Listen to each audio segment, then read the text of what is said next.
ఓం నమ శివాయ. ఓం నమో నారాయణాయ. ఓం శ్రీ స్వర్ణాకర్షణ కాల భైరవాయ నమో నమః.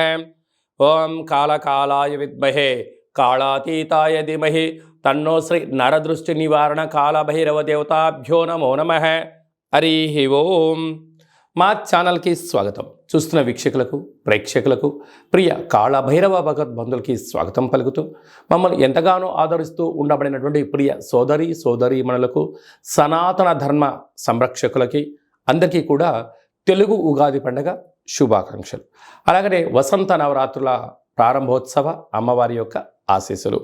ఈ క్రోధినామ సంవత్సరం అంతనూ కూడా అందరికీ శుభం, జయం, లాభం జరగాలని శ్రీ నరదృష్టి నివారణ కాళభైరవ స్వామిని కోరుకుందాం, వేడుకుందాం. కనుక ద్వాదశ రాశుల్లో గ్రహ గమనాలను ఒకసారి వీక్షింపచేద్దాం.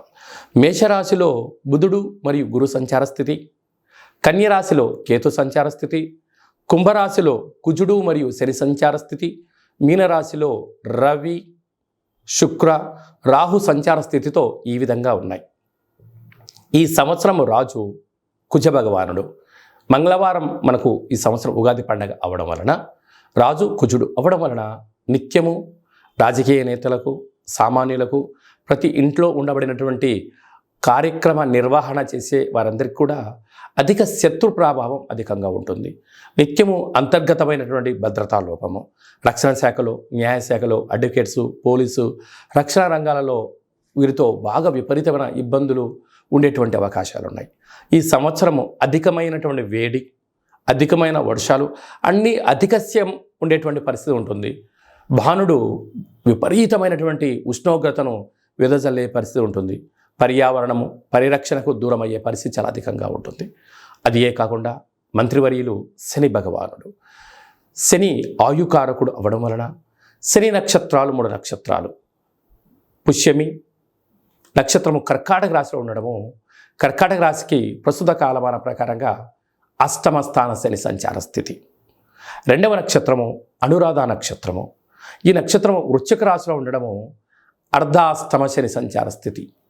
3వ నక్షత్రము ఉత్తరాభాద్ర నక్షత్రము మీనరాశిలో ఉంటుంది.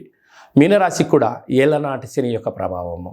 అంటే శని భగవానుని యొక్క తీవ్రత ఈ సంవత్సరము చాలా అధికంగా ఉంటుంది.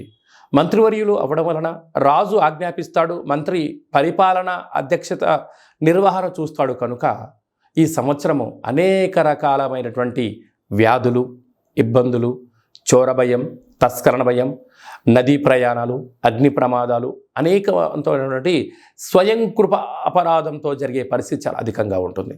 కనుక ఇలాంటి కాల సమయంలో ఈ సంవత్సరం అంతనూ కూడా శని భగవానుని యొక్క ఆశీస్సులు, మంత్రి ఆశీస్సులు మనకు కలగాలి అన్నట్లయితే ప్రధానంగా ఒక వ్యక్తి తన ఎంత బరువు అయితే ఉంటాడో అంత బరువు కలిగినటువంటి ఉప్పును తులాభారంగా చేసుకొని, ఆ ఉప్పును శివలింగ ఆకారంగా ఏర్పాటు చేసుకొని, రుద్రుడి యొక్క నమ్మకాన్ని, శని యొక్క మూలమంత్రాన్ని సంపుటీకరణ చేసుకుంటూ జలంతో ఆ యొక్క శివలింగానికి, అంటే ఉప్పుతో చేసిన శివలింగానికి అభిషేకం చేసుకోవడం వలన నీటితోనే ఉప్పు మరణిస్తుంది, నీటితోనే తయారవుతుంది. కనుక సమస్యలు సమసిపోతాయని చెప్పి గమనించాలి. ఈ ఒక్క చిన్న రెమెడీ కార్యక్రమం చేసుకుందాం. శని భగవాన్ యొక్క ఆశీస్సులు పొందుదాం. శ్రీ క్రోధినామ సంవత్సరంలో అందరము ప్రశాంత, సుఖవంతమైన, ఆనందకరమైన, ఆరోగ్యకరమైనటువంటి జీవితాన్ని పొందుదాం. వృశ్చిక రాశి వారికి ఉగాది పండుగ ప్రారంభంలో ఎలా ఉండబోతుందో ఈ వీడియోలో సవివరంగా సంపూర్ణంగా తెలుసుకుందాం.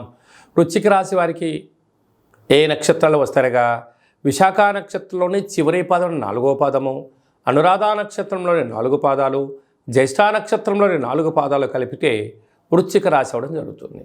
చాలామందికి పుట్టినటువంటి కాల సమయంలో డేటా ఆఫ్ బర్త్లో లేనటువంటి కారణం వలన పేరు యొక్క మొదటి అక్షరాన్ని అనుసరిస్తూ ఆ రాశిని తెలుసుకొని ప్రయత్నం చేద్దాం. అవి ఏ అక్షరాలు అన్నట్లయితే తో, నా, నీ, నో, నే, నో, యా, ఈ, యు అక్షరాల వారందరూ వృశ్చిక రాశి జాతకులే. వృశ్చిక రాశికి అధిపతి కుజుడు. ఈ సంవత్సరం రాజు కూడా కుజుడు అవ్వడం, వీరికి అర్ధాష్టమ కుజుడు, అర్ధాష్టమ శని సంచార స్థితి, పంచమ స్థానంలో రవి, శుక్ర రాహు సంచార స్థితి, 6వ స్థానంలో బుధుడు గురువు, లాభస్థానంలో కేతు సంచార స్థితిలో ఉండడం వలన కష్టపడి పనిచేయడం ఈ వృశ్చిక రాశి వారి వంతు. ధర్మంగా న్యాయంగా జీవితాన్ని ముందుకు తీసుకెళ్లాలని మీరు అనుకుంటూ ఉంటారు.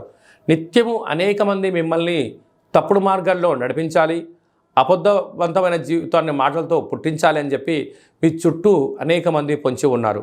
కనుక మీరు ధర్మం తప్పనంత వరకు ఆ భగవంతుడు మీ దగ్గరే ఉండనే ఉంటాడు. ఏ రోజైతే మీరు ధర్మం తప్పుతారో ఆ రోజు శని భగవానుని యొక్క దృష్టి మీ మీద పడడం వల్ల గృహాల్లో, వ్యాపారాల్లో, వృత్తులలో, ఉద్యోగాల్లో అనేక రకాల ఇబ్బందికి మీరు గురవుతారని చెప్పి గమనించాలి.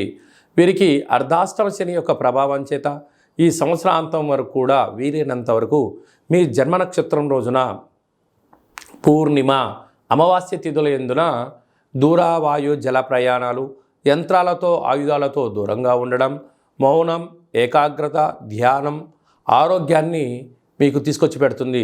లేకపోతే దీర్ఘకాలికమైన వ్యాధులతో మీరు ఇబ్బంది పడే పరిస్థితి అధికంగా ఉంటుంది. తస్మాత్ జాగ్రత్త. ఇలాంటి కాల సమయంలో మీరు శని యొక్క భగవానుని, శత్రువుల యొక్క ప్రభావాన్ని, రుణ సమస్యలు, రోగ సమస్యలు, కోర్టు సమస్యలు, ఈ సమస్యల నుంచి మనం తొలగించుకోగలగాలి అన్నట్లయితే మీరు ఎంత బరువు అయితే ఉంటారో అంత బరువు కలిగినటువంటి ఉప్పును తులాభారంగా చేసుకొని ఈ యొక్క ఉప్పుతో శివలింగాకారంగా ఏర్పాటు చేసి శని యొక్క మూలమంత్రాన్ని, త్రయంబక మంత్రాన్ని, రుద్రుడి యొక్క మంత్రాన్ని సంపుటీకరణ చేసి జలంతో మీరు అభిషేకం చేసుకున్నట్లయితే నీటితోనే ఉప్పు పడుతుంది, నీటితోనే మరణిస్తుంది. కనుక సమస్యలను జయించే మనోధైర్యము, ఆ శక్తి మీకు కలుగుతుందని చెప్పి గమనించాలి.